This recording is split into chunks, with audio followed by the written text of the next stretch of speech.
Jadcherla MLA Anirudh Reddy కీలక వ్యాఖ్యలు చేశారు. తెలంగాణలో సారా దుకాణాలను ప్రారంభించాలని అసెంబ్లీలో కోరతానన్నారు.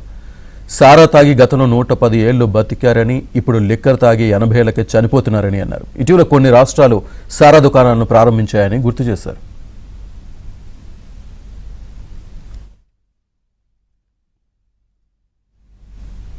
అనిరుద్ రెడ్డి వ్యాఖ్యలకు సంబంధించి పూర్తి సమాచారాన్ని మా కరెస్పాండెంట్ నరసింహరావు అందిస్తారు. నరసింహరావు. ఎస్ శ్రీనివాస్, ఈ రోజు జడ్చర్ల ఎమ్మెల్యే అనిరుద్ రెడ్డి సచివాలయానికి వచ్చారు.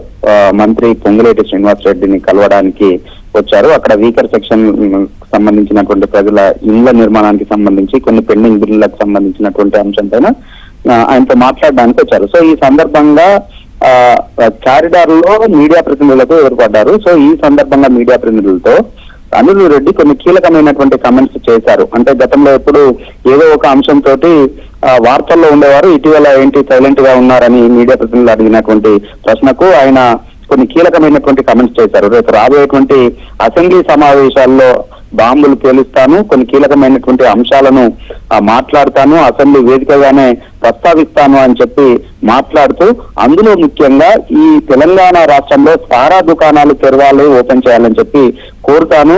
0 hour లో ప్రత్యేకంగా సమయాన్ని తీసుకొని ఈ అంశం పైన మాట్లాడతాను, రాష్ట్ర ప్రభుత్వాన్ని కోరుతాను అనేటువంటి మాట చెప్పారు. వాస్తవానికి గతంలో ఇక్కడ సారా దుకాణాలు ఉండేవి. గతంలో సారా తాగినటువంటి వాళ్ళు 115 ఏళ్ల వరకు బతికితే ఇప్పుడు లిక్కర్ తాగినటువంటి వాళ్ళు కేవలం 8 ఏళ్లకే చనిపోతా ఉన్నారు. సారా ఎక్కడా కూడా ప్రాణానికి హానికరమని కూడా లేదు, సైంటిఫిక్ గా అది ప్రూవెన్ కూడా అయింది. కాబట్టి ఆ విషయంలో మధ్య తరగతి పేద ప్రజలకు అందుబాటులో ఉండే విధంగా అటు ప్రభుత్వానికి కూడా దీనివల్ల లాభదాయకంగా ఉంటుంది, పేద ప్రజలకి జేబులు చిల్లు పడకుండా ఉంటుంది. కాబట్టి ప్రభుత్వమే వాటిని ఓపెన్ చేసి ప్రభుత్వమే నిర్వహించాలని చెప్పి కోరుతాను అని చెప్పి ఆయన మాట్లాడారు మీడియా ప్రతినిధులతో. అదేవిధంగా కొన్ని రాష్ట్రాల్లో కూడా దీన్ని నడుపుతున్నారు.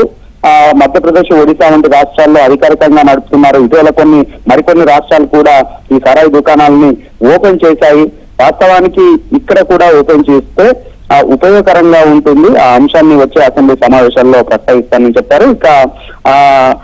ఇంకా వీటితో పాటుగా కొన్ని కీలకమైనటువంటి అంశాలను వాటిని అసెంబ్లీలోనే మాట్లాడతారు, రాష్ట్ర ప్రజలందరూ కూడా చూస్తారు అనేటువంటి మాటలు మీడియా ప్రతినిధులతో చెప్పారు. Right Narasimha Rao, thank you.